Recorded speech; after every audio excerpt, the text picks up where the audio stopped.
Ce journal vous est offert par DACO SARL, société d'expertise comptable et de fiscalité.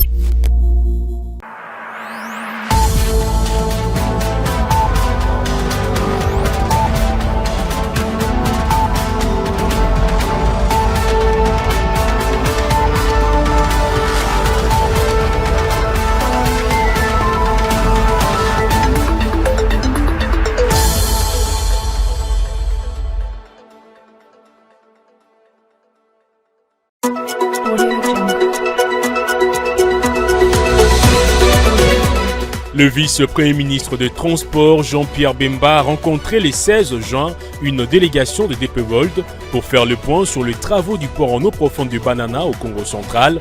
L'entreprise a confirmé que l'infrastructure sera achevée dans 18 à 20 mois.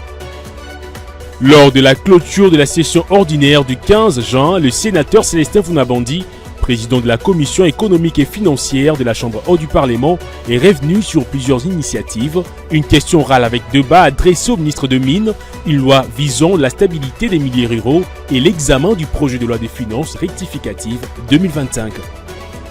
Et puis le pays franchit une étape majeure avec les lancements officiels de la production nationale de médicaments anti-tuberculeux. Le ministre de la Santé, Samuel Roger Kamba, a réceptionné le lundi les premiers lots livrés par les laboratoires Fatkin, une avancée pour l'industrie pharmaceutique au niveau local.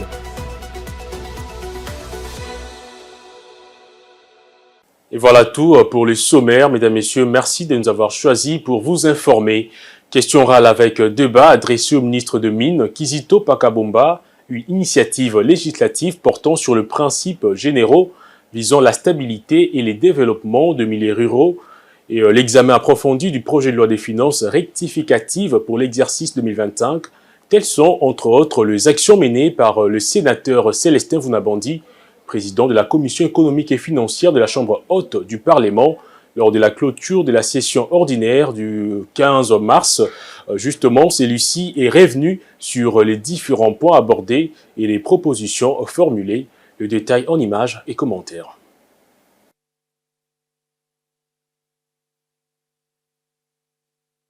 Alors que le parlementaire part en vacances, l'heure est au bilan, ou plutôt à la restitution des travaux menés durant la session. Satisfait des avancées réalisées, le sénateur Célestin Founabandi revient sur le sens de sa proposition de loi relative aux principes généraux pour la stabilité et les développements de milieux ruraux, ainsi que sur la question orale avec débat. Il évoque également les travaux menés au sein de la Commission économique et financière du Sénat, dont il assure la présidence. J'ai eu à organiser une question orale avec débat adressée au ministre des Mines. Donc là, c'est du côté des initiatives de contrôle parlementaire. Et lorsque nous parlons du gel des gisements miniers, c'est parce qu'on constate qu'il existe sur l'ensemble du territoire national d'importants carrés miniers, d'importantes concessions minières qui sont attribuées à des exploitants, mais qui les gardent en jachère, qui ne les exploitent pas du tout. Des exploitants que je peux dire de défaillants. Cela prive à l'État, n'est-ce pas, les droits de mettre en valeur ses ressources. Cela prive à l'État aussi les droits d'obtenir notamment des ressources en termes de droits superficiels. Donc les gels des gisements miniers, c'est la première question que je soulevais. C'est un problème important qui doit retenir l'attention du gouvernement et particulièrement du ministre des Mines. Mais au-delà de cela, il y a eu aussi à mon niveau une initiative de loi, proposition de loi que j'ai initiée, la loi qui porte les principes généraux pour la stabilité et le développement des milieux ruraux. C'est une loi importante compte tenu de la situation de crise grave que traversent les milieux ruraux en République démocratique du Congo. C'est une loi qui permettra finalement de remonter la situation des milieux ruraux aujourd'hui qui sont frappés, comme je le disais tantôt, par une situation de misère caractérisée, avec un exode rural massif. Si cette session s'y referme, les regards sont désormais tournés vers la prochaine. Les enjeux restent immenses. Consolidation des avancées, ajustements législatifs et réponse aux défis économiques. La prochaine session s'annonce déjà comme un nouveau temps fort du calendrier parlementaire. Et puis, le préoccupation majeure de la province du Tanganyika était au cœur de la rencontre entre la première ministre, Judith Suminwa, et une délégation de députés nationaux originaires de la dite province, le lundi 16 juin à la primature. Au cours de cette rencontre, les parlementaires ont attiré l'attention du gouvernement sur la dégradation des infrastructures dues aux fortes pluies, évoquant notamment les cas du port des Kalemi, du port de Moba, du boulevard Lumumba, ainsi que de cités des Kabalo et Kongolo, mais aussi la situation confuse autour de l'ancienne société textile Filtisaf, où les intérêts de l'État et des anciens travailleurs seraient compromis. On écoute à propos le président du caucus de députés de cette province dans cet extrait. Nous sommes venus faire le point sur la situation générale dans la province du Tanganyika. Nous avons commencé nos vacances parlementaires aujourd'hui. Avant de descendre sur terrain, nous avons passé en revue les différents problèmes que nous avons posés lorsque nous sommes rentrés des vacances en décembre. Et nous avons insisté sur la question de la sécurité et nous avons aussi eu l'occasion de préciser le drame qui s'est déroulé à Moba. En fait, il s'agit d'un chiffre cumulé des atrocités connues par la population depuis bientôt 4 ans. Et donc, l'essentiel, c'est l'urgence qu'il y a de trouver des solutions pour la paix définitive dans notre province. La deuxième question concerne les infrastructures qui ont été détruites par les différentes pluies diluviennes.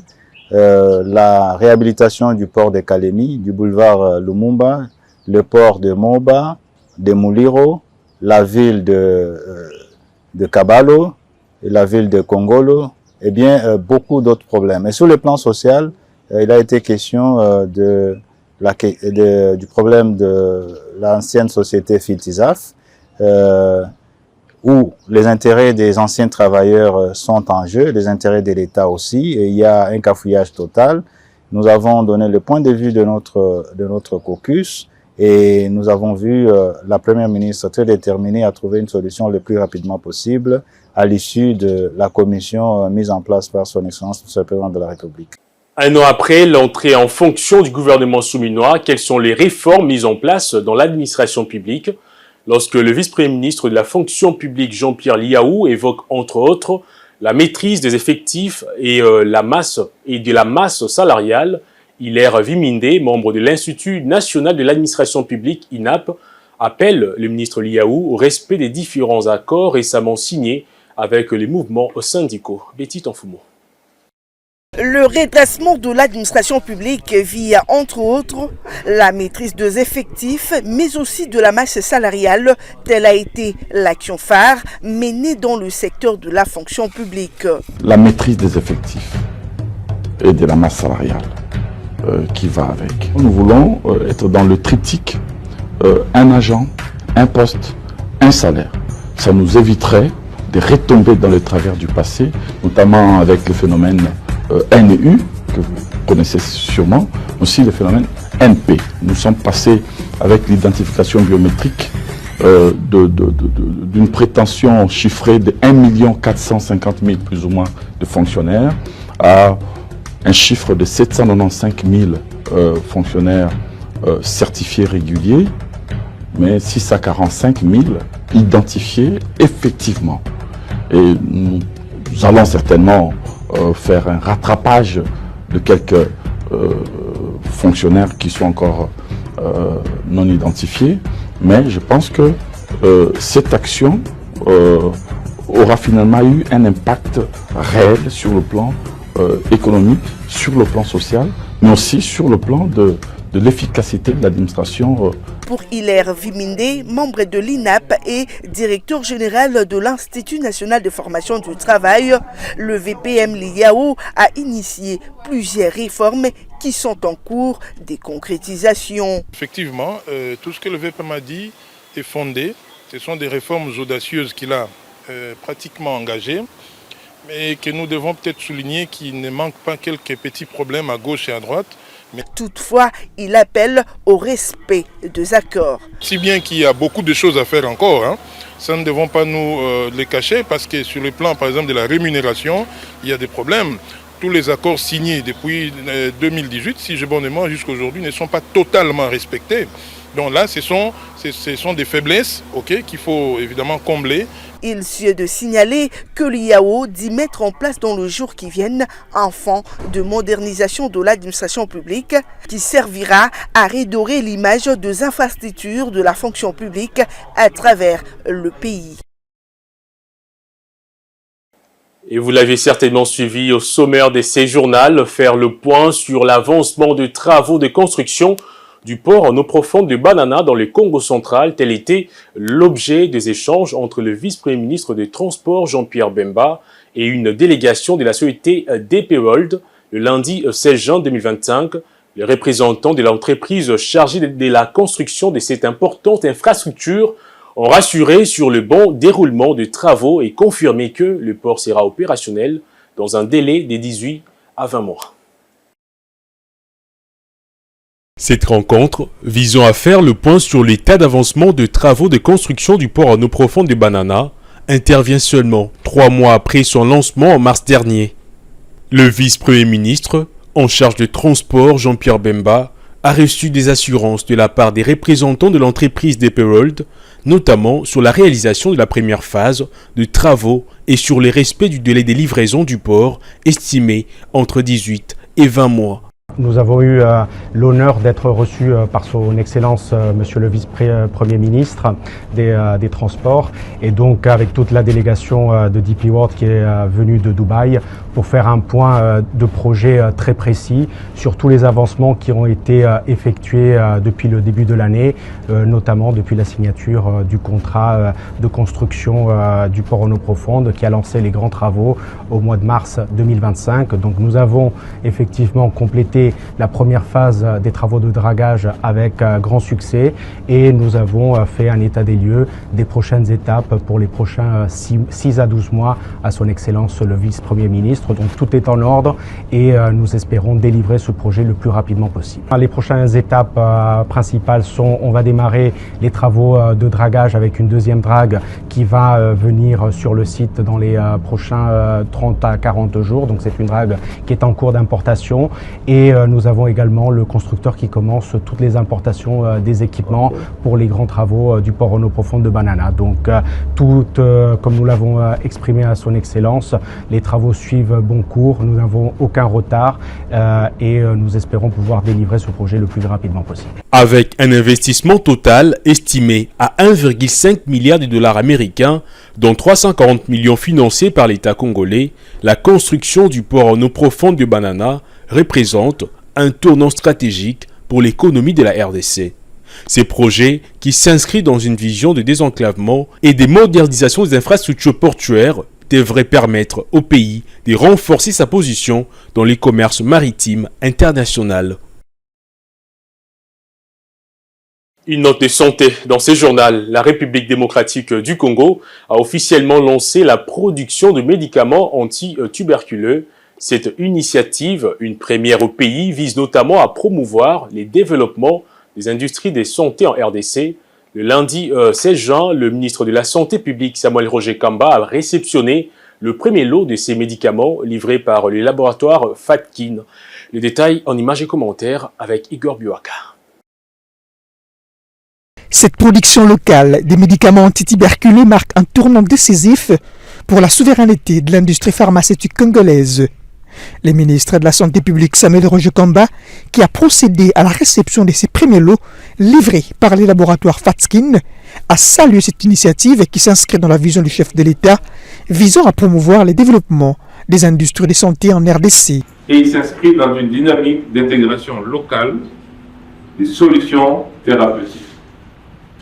Il vient renforcer la réponse nationale contre une pathologie qui demeure à ce jour parmi les plus préoccupantes en termes de mortalité en République démocratique du Congo. Cette opération s'inscrit en effet dans une orientation stratégique clairement définie par le Plan national de développement sanitaire et de prévoyance sociale de 2024 à 2033, L'une des priorités identifiées dans ce plan est le développement des industries de santé, notamment à travers la fabrication locale de médicaments essentiels, de consommables médicaux et d'équipements sanitaires. Vous avez suivi tous à la conférence des gouverneurs que le président de la République a insisté sur la production locale. Pour mémoire, ces lots est destiné à couvrir le besoin de plus de 47 000 patients répartis dans 13 provinces.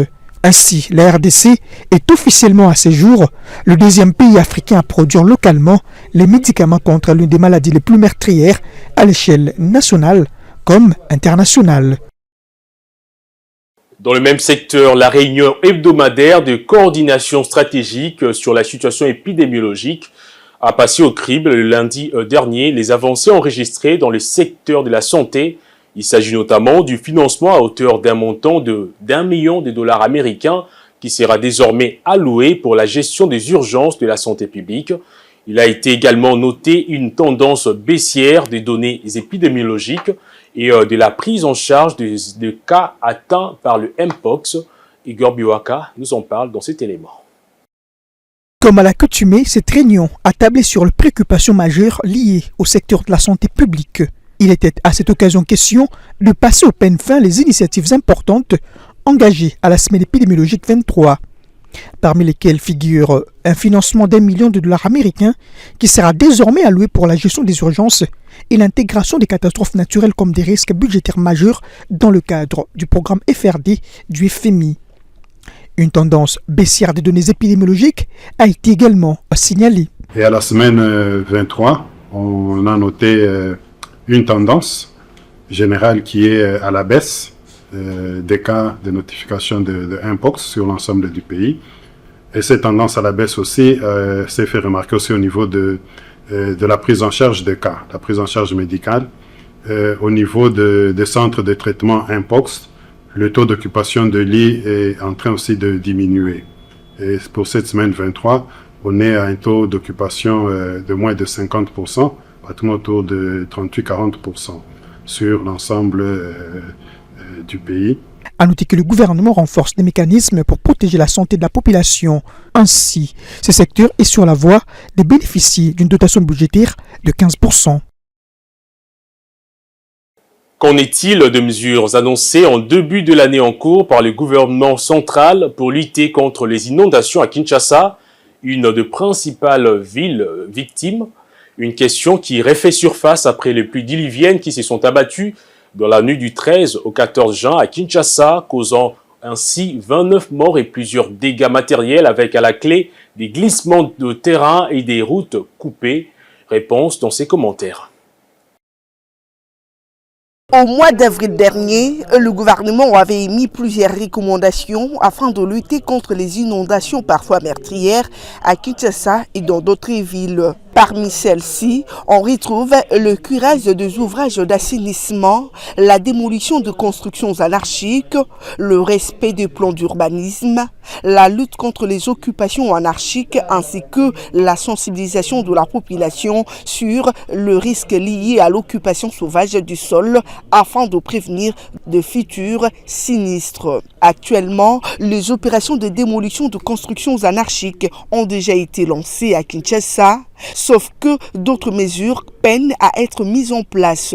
Situation qui fragilise la riposte promise par les autorités. Face à l'ampleur des dégâts causés cette fois-ci par les inondations causées par la pluie dans la nuit du 13 au 14 juin à Kinshasa, le président de l'Assemblée nationale Vital Kamerhe a déploré la situation et a encouragé l'action déjà entreprise par le gouvernement et appelle à plus d'implication.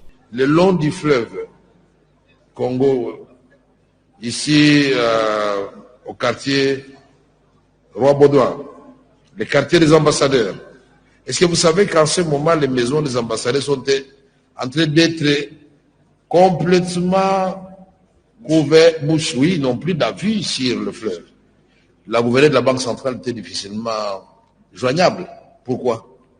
Inondation dans la résidence gouverneur de la Banque centrale. Pour sa part, le gouverneur de la ville de Kinshasa promet, comme d'habitude, la prise en charge de sinistrés et a invité les habitants des zones à haut risque à la prudence, alors que d'autres épisodes pluvieux sont prévus dans le prochain jour. Il convient de signifier que Kinshasa a bénéficié de l'approbation de la Banque mondiale à propos d'un important projet évalué à 200 millions de dollars américains pour renforcer sa résilience urbaine et améliorer la gestion de ses déchets. Projet pouvant aider à accélérer la mise en application de toutes les mesures des ripostes contre les inondations. Sachez également que le service national a annoncé le lundi l'achèvement de travaux de réhabilitation de la route nationale numéro 1 qui relie la cité de Kanyama-Kasese dans le Haut-Lomami à la ville de Moneditu dans la province de Lomami. Cette route, autrefois marécageuse et inaccessible, est désormais revitalisée grâce aux efforts assidus des anciens Kuluna. Ces projets rentrent dans la droite ligne de la vision du président Félix Tshisekedi qui fait de l'amélioration des infrastructures routières un levier essentiel pour booster les développements locaux. Divine Mwenze. Longtemps négligée et impraticable, la voie qui connecte Kanyama-Kasese à Moneditu retrouve son éclat grâce au savoir-faire des agents du service national chapeautés par le lieutenant général Jean-Pierre Kasongo-Kabwik. La voie est préparée pour accueillir différents genres de véhicules, une voie vaste, nouvelle et bien équipée et donc rendue praticable. Cette œuvre, élaborée avec un soin particulier par les bâtisseurs de la nation, il est désormais autorisé de circuler sur ce tronçon à une vitesse dépassant les 160 km/h. Ici, nous sommes dans le chantier du service national. Je vois qu'ils travaillent très bien. Et je souhaite qu'on leur confie la charge de réhabiliter toute cette route, de Lubilangi jusqu'à Lomami. D'ailleurs, il n'y a aucun problème par ici. Même à 0 heure, on peut parcourir cette route sans difficulté. Par rapport à l'état initial de cette route numéro 1, à travers mon territoire, il était vraiment dans un état très délabré. Donc on dirait que cette route numéro 1 n'existait pas. Et nous voyons ces jours à travers la réhabilitation déjà avec le service national qui est en train de la réhabiliter et la population est en train de saluer l'œuvre que le chef de l'État vient d'amener à Kanyama à travers le service national. De ce fait, l'effort fourni par le service national pour réhabiliter ce tronçon Kanyama-Kasese-Moneditu s'aligne avec la perspective du président Félix-Antoine Tshisekedi qui vise à rénover les routes des dessertes agricoles afin notamment de faciliter l'accès à certaines régions isolées du pays. Et avant de nous séparer, prenez cette information. Le prix d'un sac de ciment de 50 kg a sensiblement augmenté ces derniers jours à Kinshasa, la capitale congolaise, passant de 28 000 francs congolais, soit 10 $ américains au mois de décembre 2024, à 55 et 60 000 francs congolais, soit plus ou moins 20 $. Les commerçants rencontrés ce mardi 17 juin déplorent ces faits attribués notamment à la grève des transporteurs de poids lourds. Michel Kachama et Sélé Chamala pour les reportages. Nous sommes à Kinshasa, capitale de la République démocratique du Congo. Ces jours-ci, une hausse sensible des prix du sac de ciment est constatée, mais également déplorée à la fois par les vendeurs et les acheteurs. Vendu à 28 000 francs congolais, soit 10 $ américains, il y a quelques mois, les prix d'un sac de ciment de 50 kg varient actuellement entre 55 000 et 60 000 francs congolais, soit au moins 20 $ américains. À en croire les commerçants rencontrés, cette augmentation des prix est causée par la grève des conducteurs de véhicules poids lourds victimes des mesures de régulation routière prises récemment par les autorités urbaines à Kinshasa.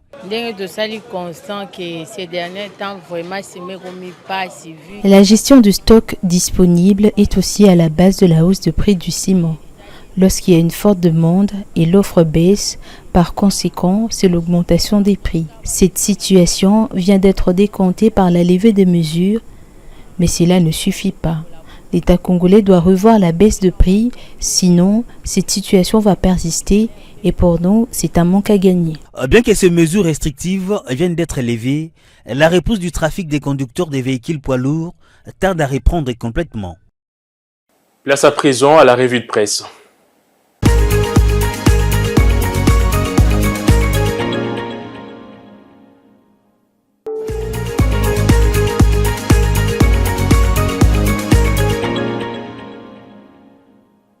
Et avant de nous quitter, voici donc le rappel de principaux titres de ces journaux.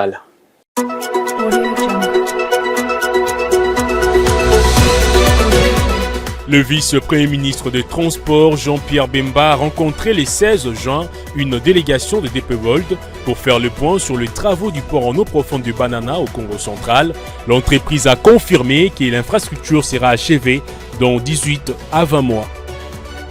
Lors de la clôture de la session ordinaire du 15 juin, le sénateur Célestin Funabandi, président de la commission économique et financière de la Chambre haute du Parlement, est revenu sur plusieurs initiatives. Une question orale avec débat adressée au ministre de Mines, une loi visant la stabilité des milieux ruraux et l'examen du projet de loi des finances rectificative 2025. Et puis le pays franchit une étape majeure avec les lancements officiels de la production nationale de médicaments anti-tuberculeux. Le ministre de la Santé, Samuel Roger Kamba, a réceptionné le lundi les premiers lots livrés par les laboratoires Fatkin, une avancée pour l'industrie pharmaceutique au niveau local.